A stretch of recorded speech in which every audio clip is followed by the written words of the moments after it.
The applause dies before I even find my seat.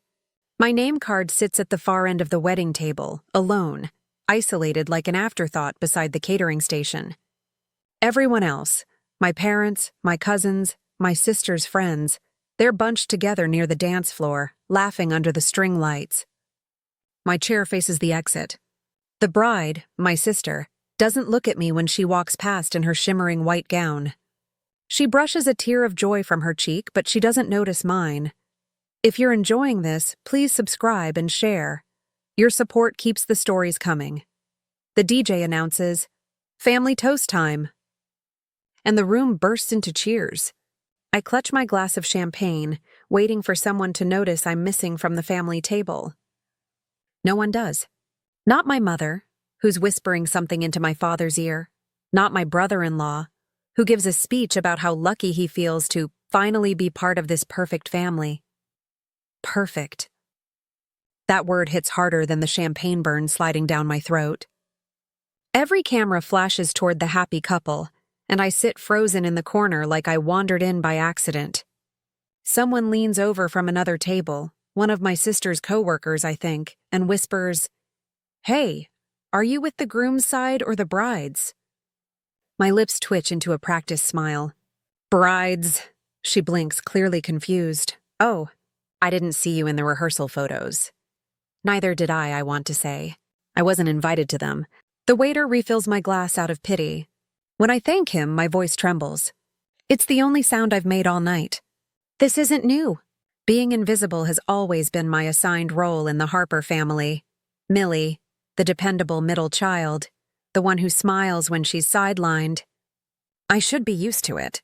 But something about tonight, the way everyone avoids my eyes, the way my mother looks through me like glass, it hits different. It's one thing to be forgotten at home. It's another to be erased in public. I take a deep breath, pretending to scroll through my phone so no one sees my shaking hands. My notifications are flooded with unread messages, hundreds of them, but not from my family. They're from people I've never met, strangers who follow a version of me my parents don't even know exists. The irony makes me want to laugh and cry at the same time. Here I'm the unwanted daughter. Online, I'm someone else entirely. My sister's laughter cuts through the music. She's radiant tonight, glowing in every way the cameras love. Her husband slides his arm around her waist as the photographer snaps another picture. In that moment, I catch my reflection in the mirrored wall behind them. Black dress, hair perfectly pinned, smile too polite to be real. I look like a guest at my own family's celebration. I sip my drink again, the bubbles sharp against my throat, when a deep voice beside me says, "You look like you're plotting an escape." I turn, startled. A man about my age stands a few feet away, tall, dark suit, easy grin. His tie's slightly loose, his confidence effortless. "Sorry," he adds quickly, holding up his hands. "Didn't mean to intrude, you just look like someone who'd rather be anywhere else." That obvious? I manage, my voice quieter than I'd like. He shrugs. "Only to people who've been there." Before I can ask what that means, the DJ cues the slow dance. Couples fill the floor, and I realize I'm the only single person still seated. My parents are out there too, my dad with his beer belly, grinning as he dances with my mom like they didn't spend the car ride here arguing about who forgot the gift. My sister catches my eye once, briefly, then turns away. "You here alone?" the stranger asks. "Yes," I answer too quickly. He studies me for a moment, then gestures toward the crowd. "Come on," he says. "Pretend you're with me." I blink. "What?" He extends a hand, the corners of his mouth lifting. "You look like someone who deserves to be seen." For a second, I think he's joking. But the sincerity in his voice knocks the breath out of me. No one's ever said that before. I glance toward the family table. My mother's laughing at something my sister's husband said. My name never crosses their lips.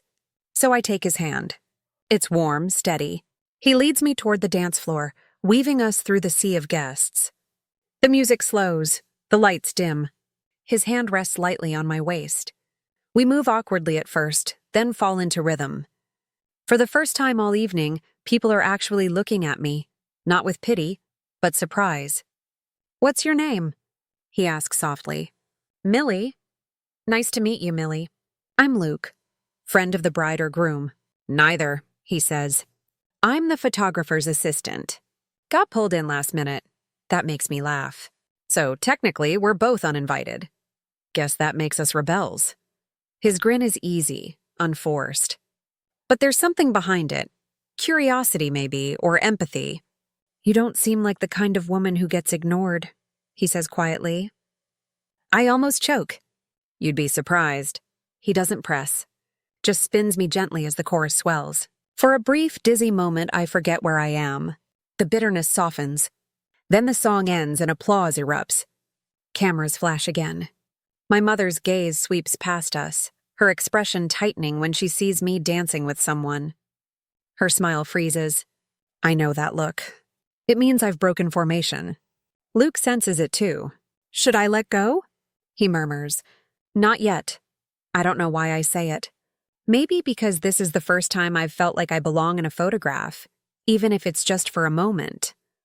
But the illusion shatters as my father's voice cuts through the crowd. "Millie!" A word. His tone is sharp, the kind that used to make me shrink as a kid. Luke drops his hand instantly, stepping back. "I'll, get some air," he says, reading the tension in my face. I nod, grateful, then turn to my father. He stands near the bar, drink in hand, tie loose, cheeks flushed.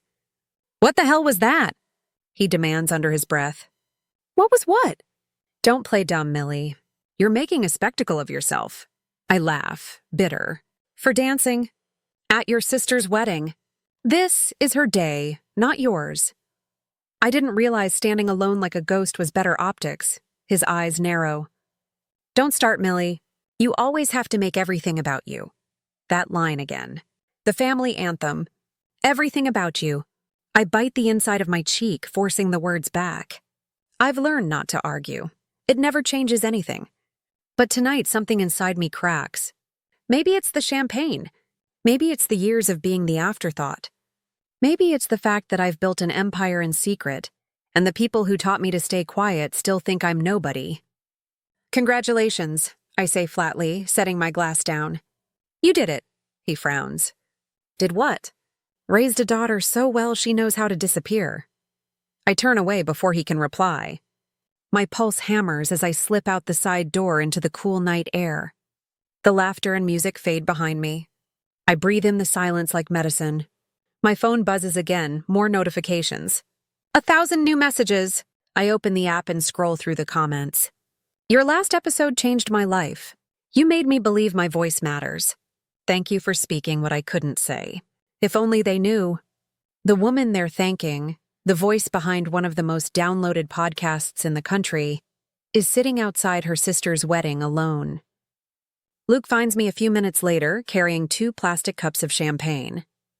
"Didn't think you'd actually run off," he says, handing me one. "I needed air. Family? Always." He sits beside me on the low stone wall, close enough that I can feel the warmth radiating from his arm. "Want to talk about it?" I shake my head. "If I start, I won't stop." He studies me for a moment. "Then tell me something else. Something that's just yours." I take a slow breath, my fingers tightening around the cup. The secret's right there on the edge of my tongue. My family has no idea what I do. They still think I work for a marketing firm. They don't know about the media network I built from scratch, the studio hidden behind my apartment's bookshelf, the millions of listeners who hear my voice every week. Something about Luke's quiet, patient gaze makes me want to tell him. So I do. "I run a podcast," I say finally. "Well, a whole network now. Grayline Media." His eyes widen slightly. "Wait, the Grayline Media? The one that does those exposés and interviews about women's stories?" I nod, heart pounding. "You're that Millie?" "The same." He exhales, shaking his head. "Wow, I've listened to your show for months. I didn't put it together." "Neither has my family." He looks stunned. "You're serious? They don't know? They think I'm some failed copywriter who never moved out of my apartment." He lets out a low whistle. "That's a lot to carry." I shrug, my throat tight. They never cared what I had to say, so I stopped telling them. He leans forward, elbows on his knees. And you built a whole company instead. Something like that. The air between us hums with unspoken understanding. I stare at the string lights twinkling through the windows, wondering if anyone inside realizes I'm gone. Probably not. My sister's bouquet toss is next. I imagine her laughing, tossing it high, pretending we're close. Luke's voice breaks through my thoughts. You know, he says softly, sometimes the loudest revenge is success they can't claim. The words hit deep. I've spent years chasing validation from people who were never capable of giving it. But maybe I don't need them anymore. Before I can reply, the door bursts open. My mother steps out, her heels clicking sharply on the stone. Millie, she hisses, eyes darting between me and Luke. What are you doing out here? Everyone's asking where you went. Really? I ask quietly. Who's everyone? Her expression falters. Don't be dramatic. Come inside. Your sister wants a family picture. I glance toward the ballroom, glowing with gold light. I imagine standing there again, the outsider squeezed to the edge of the frame, smiling for a camera that never captures the truth. I'll pass, I say finally. Her lips press into a thin line. Millie, please. Don't ruin this night. I think it was ruined long before I got here. Her voice drops, brittle and cold. You've always been ungrateful. You know that? Luke stands slowly. Ma'am, maybe, she cuts him off. This is family business. Exactly, I say, rising to meet her gaze. And that's the problem. Something flickers in her eyes. Shock, maybe, or recognition. But she doesn't respond. She just turns and walks back inside, her perfume trailing behind like smoke. Luke exhales beside me. You okay? I nod, though my chest feels like it's caving in. Yeah. Actually, I think I am. He studies me for a moment, then asks softly, So what happens now? I look at the glowing hall behind the glass, at the family that never heard me, and at the phone buzzing in my hand, a world that finally does. And for the first time in my life, I decide to stop whispering. Now, I say, I tell my story. But what I don't realize yet, what will change everything, is that one story can destroy an entire family. The next morning, the wedding photos start appearing online. My smile, polite, strained, surrounded by strangers, circulates beside Madison's radiant glow. Every comment praises her beauty, her husband's success, their picture-perfect family. No one notices the bridesmaid sitting alone in the corner of every shot. I close my laptop and promise myself not to look again. But the internet has a way of finding you. A distant cousin tags me in one of the posts. Millie, you look so different. What have you been up to? I stare at the comment box, fingers hovering over the keys, then shut the screen before I type something I'll regret. At work, the production floor hums with noise. Headphones, microphones, flashing on-air lights, my world. The contrast between the wedding's quiet humiliation and this place's pulse almost makes me dizzy. Here, no one calls me the shy one or Madison's sister. Here, I'm just Millie, the woman who turned a $300 second-hand laptop and sleepless nights into a growing media channel. My team greets me with their usual blend of chaos and loyalty. Coffee mugs in hand, cameras slung around their shoulders. They don't know that every idea I push forward, every show I greenlight, is powered by the same hunger that burned in me last night. To be seen, to prove them wrong. During our meeting, one of my hosts, Terry, slides me a stack of listener letters. These came for you, she says. I glance at the first envelope, thick with messy handwriting. The writer thanks me for my podcast about surviving family expectations. You made me feel like my voice matters, she writes. My throat tightens. If only she knew how much I still struggle to believe that myself. After the meeting, I retreat to my office, close the door, and let the silence settle. The phone buzzes on the desk. Mom. I almost ignore it, then sigh and answer. Millie, sweetheart, she begins, her voice syrup-sweet and strategic. Your father and I were hoping you'd join us for dinner next Sunday. My pulse quickens. There's always a reason behind these invitations. Everest is going through a rough patch, she continues. The divorce has been so hard on him. Maybe you could help cheer him up. You know how much he looks up to you now? Now. That word stings. Now that my name shows up in industry articles, now that my network's downloads have surpassed the local radio station Dad once worshipped, now they remember I exist. I tell her I'll think about it, and she sounds triumphant, like she's already won something. When the call ends, the room feels smaller. I lean back in my chair, eyes on the wall of framed covers. Forbes, 30, under 30, LA Times, the woman changing media. Proof that I've climbed out of their shadow. Yet one phone call, and I'm 12 again, waiting for permission to matter. I don't go to the dinner. The following week, 3 more emails arrive. Dad, Mom, then Everest himself.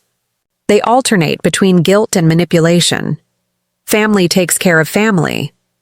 Don't you think you should set a good example as an aunt? Our little boy misses you. The little boy is 31. I delete the messages, but the guilt seeps in anyway. They've always known how to twist affection into a leash. Terry catches me staring at the screen during the next production meeting. Family again? She asks, half joking. I nod. She leans closer. You know, that interview you did last week about estrangement is trending. People connect with you. The press keeps asking about your background. I shrug, pretending not to care, though my stomach knots. She lowers her voice. 3 journalists emailed asking why your family never appears at your events. The question I've dreaded is out in the open. I could tell the truth, I think. I could tell everyone exactly who they are. Terry studies me for a moment, then says softly, You could, but is that the voice you want the world to hear? Her words linger like static in my ears. That night, I can't sleep. My apartment, the one I bought without a cosigner without their help, feels less like a home and more like a war room. On my desk sits my planner. Tomorrow's schedule has 1 empty slot, special content. I stare at the blank space until it stops being an empty box and becomes a decision. When morning comes, I set up my microphone. The red light blinks, patient and waiting. This is a special episode, I begin, my voice steadier than my hands. Names and details have been changed to protect privacy. The words roll out before I can stop them. Today, I want to talk about what it means to be the daughter who was always loved last. I talk for an hour, about a 12-year-old girl with a toy microphone, about converted bedrooms and ignored birthdays, about dreams mistaken for hobbies. I never mention names. Instead, they become symbols. A parent who couldn't see past gender expectations. A sibling raised to believe the world owed him everything. The power lies in what I don't say. When I finish, I sit in silence. The hum of the city outside feels distant, almost unreal. I hit publish. The file uploads to our server under the title, The Voice They Ignored. By morning, it has 1 million downloads. By evening 5, within 2 days, 10 million people have heard my story without hearing my family's names. My phone rings. Dad's voice trembles with fury. Take it down, he demands. People know you're talking about us. Am I? I ask quietly. I never mentioned anyone by name. Everyone will assume. Only if it sounds familiar, I say. The word dad feels foreign, like something borrowed. He hangs up. Then comes Mom crying softly. We've always loved you, Millie. How could you say such hurtful things? I didn't say they were about you, I reply. Her silence is confirmation enough. Everest's message arrives last. Real family doesn't air dirty laundry. I don't answer any of them. Within days, the story spreads across major outlets. The untold truth behind Grey Media's founder. America's forgotten daughters speak out. My inbox fills with messages from women telling me they finally feel seen. My team works harder than ever, understanding what drives our mission now. For the first time, the network isn't just a business, it's a movement. Late one night, I review our analytics. The numbers glow across the screen, record-breaking streams, comments flooding in. I scroll through the messages until one line stops me. I thought I was the only one. It's repeated hundreds of times from strangers who somehow sound like sisters. I feel something deep inside unclench. A new notification pops up. Everest has posted online. A rant about ungrateful siblings and family loyalty. I close the tab before reading further. His words no longer have power. My story has outgrown their approval. Still, when the lights go out, the old ache returns. I think of the wedding, the humiliation, the empty chair, the stranger's kindness. I think of Dad's red face, Mom's trembling hands, Everest's self-pity. Every memory feels like a bruise pressed too often. I whisper to the dark, "It's over," though a part of me knows it isn't. Not completely. 2 days later, I open my email. A new message waits with a subject line I almost ignore. From Everest's son. My breath catches. I hover over the delete icon, but something stops me. The faint echo of a voice saying, "Pretend you're with me." The stranger's kindness at that wedding had felt like a bridge to another life. Maybe this message could be another. I click it open. "Dear Aunt Millie, I'm Tyler. I'm 12 now. I listened to your podcast about invisible daughters. I think I understand why you don't talk to my dad anymore. Our family treated you badly. I want to be different. Could we meet?" My hand trembles over the keyboard. Part of me wants to ignore him, to protect the peace I've built. But another part, quieter and braver, whispers that this might be the moment that changes everything. I type back one line, "Let's meet at the cafe near my office. Just us."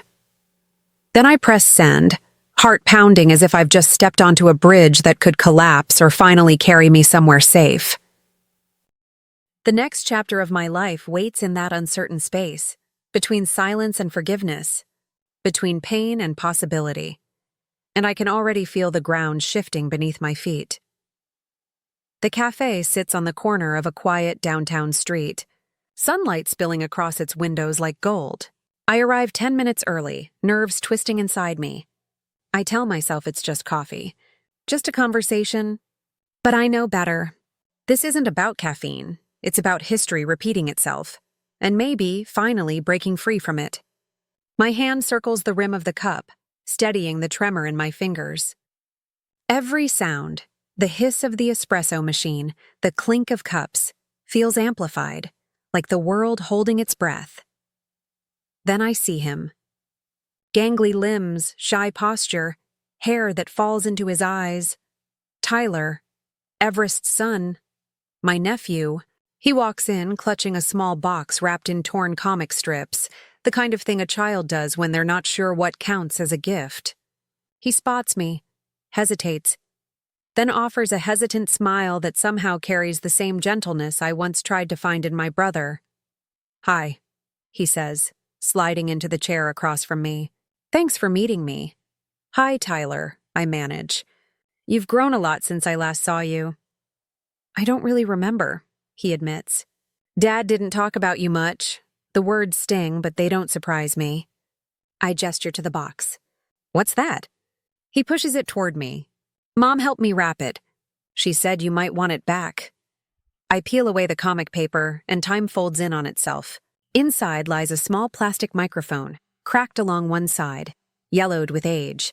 My initials, MG, carved into the base with a penknife I once borrowed from Everest. I can still see the 12-year-old me sitting cross-legged on my bedroom floor, whispering into that toy like it could carry my voice beyond the walls that never listened. "Where did you find this?" My voice catches somewhere between awe and grief. "Mom found it in Grandpa's garage. She said Grandpa was cleaning out old boxes." He pauses. "I thought it should be yours." For a long moment, I can't speak. All the noise in the cafe fades until it's just me and the little microphone between us. The beginning and the proof of everything I built from silence. "I listened to all your podcasts," he says, stirring his cocoa. "The one about invisible daughters made me cry." My throat tightens again. "Thank you, Tyler. Dad never talks about you," he continues, eyes down. "But sometimes I hear him and Grandpa arguing about you when they think I'm not around. I think they're mad because you didn't let them win." I can't help but smile faintly. Maybe. Or maybe they just don't know what to do with someone who finally stopped apologizing. He looks up at me then, and I see it. The same flicker of self-doubt that used to live in my mirror. "Can I ask you something?" he says. "Of course. How did you know your voice mattered when nobody listened?" The question hits me harder than I expect. For a moment I can't breathe. Then I reach across the table and take his hand, small and trembling in mine. "I didn't know," I say honestly. "I just knew I'd disappear completely if I didn't use it." He nods slowly, absorbing every word. "Dad wants me to play football," he admits. "But I'd rather write stories. He says it's a waste of time." I laugh softly, the sound surprising both of us. "Sounds familiar." His face lights up in cautious relief. "You don't think it's stupid?" "Tyler, stories are how people find out they're not alone. If you want to write, then write. You don't have to be like anyone else, not even your dad."